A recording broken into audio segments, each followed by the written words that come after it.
Axşamınız xeyir, hörmətli tamaşaçılar, hörmətli seçicilər, mənim əziz bacılarım və qardaşlarım.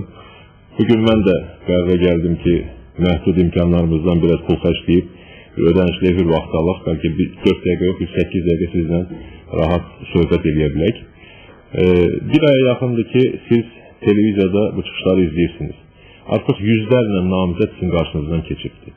Və bəlkə də artıq yorulmağa başlamışsınız ki, bu adamlar bəzən bir-birlərini mübahisə edirlər, bir-birinin dediğini təksir edirlər, bəzən bir-birini təkrar edirlər, bəzən maraqsız danışırlar. Təbii ki, müəyyən bir yorğunluq ola bilər, ancaq qətiyyən yorulmayın. Sona qədər hamıya diqqətlə qulaq asın. Hansı partiyadan olmasına asıl olmayaraq, bir tərəf ya tərəfli olmasına asıl olmayaraq, hamıya diqqətlə qulaq asın və qiymət verin. Kim həqiqət söyləyir, kimsə yalan söyləyir. Bizi də Azadlıq blokun namizədlərini də, Azadlıq blokun liderlərini də bəzən yalan danışması itham edirlər. Mən istəyirəm ki, bir dəqiqə qısaca mən deyim ki, biz nə deyirik, mən nə deyirəm və baxaq görə mənim dediklərimin qarşısında kim nə söz çıxara bilir. Mən deyirəm ki, Azərbaycanımızın torpaqlarının böyük bir hissəsi məhz Heydər Əliyevin dövründə işğal olunubdur. Mən deyirəm ki, atəşkəs dövründə 11 illik müddətdə torpaqlarımızın azad olması istiqamətində heç bir real addım atılmayıb. Bir addımda yaxınlaşmamışıq torpaqlarımızın azadlığına. Hakimiyyət özü də bunu etiraf etdi ki, sıfır nöqtəsindəyik. Mən deyirəm ki, yüz minlərlə qaçqınlarımız, köçkünlərimiz ağır vəziyyətdə yaşayırlar və onlara ayrılan istər dövlət büdcəsindən, istərsə də xaricdən gələn yardımların böyük bir hissəsini rüşvətxor məmurlar mənimsəyirlər. Mən deyirəm ki, xalqımızın 2-3 milyon arasında hissəsi işsizlik uçundan ölkəni tərk etməyə məcbur olublar. Rusiyada, Ukraynada, başqa ölkələrdə ağır şəraitdə çalışmaq məcburiyyətindədirlər. Mən deyirəm ki, buna baxmayaraq yenə də ölkəmizdə böyük bir işsizlik var. Mən deyirəm ki, ölkədə işləyənlər də çox aşağı həddə maaş alırlar və bu maaşla yaşamaq, ailə saxlamaq mümkün olan məsələ deyil. Yeri gəlmişkən mən deyəndə ki, İlham Əliyevin maaşı 20 min dollar ətrafındadır. Bəziləri mübahisə edirlər, deyirlər nə vaxtsa fərman verib, nəyəcə dəyişibdir, mən bilmirəm. Mən qanuna baxıram. Kimin evində var, elə bu dəqiqə açsın, seçki məcəlləsinin 209-cu maddəsinin 2-ci bəndinə baxsın. Orada yazılıb İlham Əliyevin maaşı.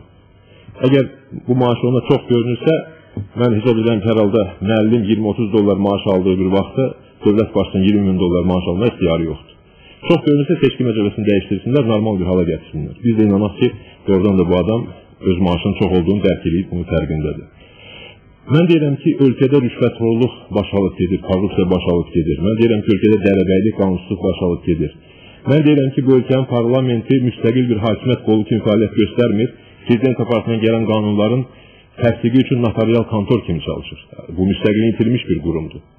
Mən deyirəm ki, ölkədə müstəqil məhkəmələr yoxdur. Bu məhkəmələr, məsələlər siyasi məsələ olanda hakimiyyətin, Ramiz Mehdiyyevin prezident aparatının sifarişinə işləyir. Siyasi məsələ olmayanda rüşvətlə işləyir. Kim çox pul verirsə onun xeyrinə qərar çıxardır. Və bu sözləri mən deyirəm. Bununla bağlı kimin məndən diskusiya aparmaq ki varsa, İlham Əliyev, Ramiz Mehdiyev, Əli Əhmədov, kim istəyir? Gəlsin, oturaq burada söhbət edə yüzə və haqq da görsün kim yalan danışır, kim doğru danışır. Bu, çünki mənim dediklərim faktlardır, bunları təklif etmək mümkün olan məsələ deyil. Hələ çox şeylərlə demək lazımdır, deyəcək də yeri gələndə. Eyni zamanda biz vədlər veririk. Çünki biz müxalifətdəyik. Biz deyirik ki, hakimiyyətə gəlsək, filan addımları atacağıq. Biz deyirik ki, hakimiyyətin vəd verməyə ixtiyarı yox. Çünki bu rejim 12 ildir ki, hakimiyyətdədirlər. Bunlar hesabat verməlidirlər, vəd verməməlidirlər və bizim dalımızca danışmaqla məşğul olmamalıdırlar. Müxalifəti tənqid edilmək hakimiyyətin peşəsi deyil, fəaliyyət sahəsi deyil, səlahiyyəti deyil. Onlar xalqa hesabat verməlidirlər etdikləri işlərlə bağlı.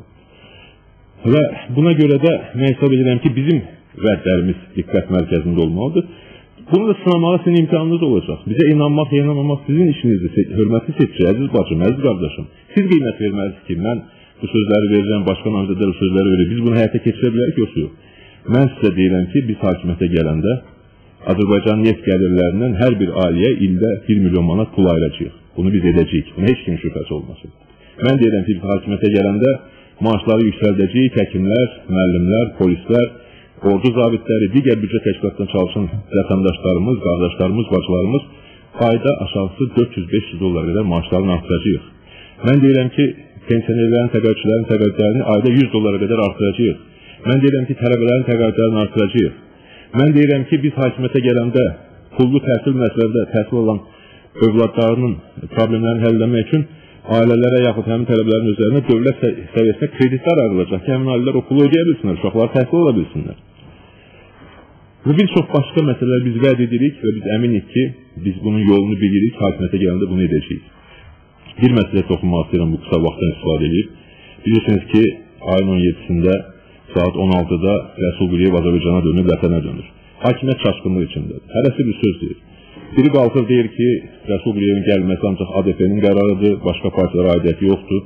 O birisi qalxır deyir ki, İsa Qəmbər və Əli Kərimli Rəsul Quliyevi təliyə salmaq istəyirlər. Özləri də bilimlər nə danışırlar. Əvvəla Rəsul Quliyevin dönməsi təkcə onun qərarı deyil, təkcə ADP-nin qərarı deyil, bu Azadlıq blokunun qərarıdır, Müsavatın da, Cəbhənin də, eyni zamanda Milli Komitənin qərarıdır, cəmiyyətin böyük bir hissəsinin qərarıdır.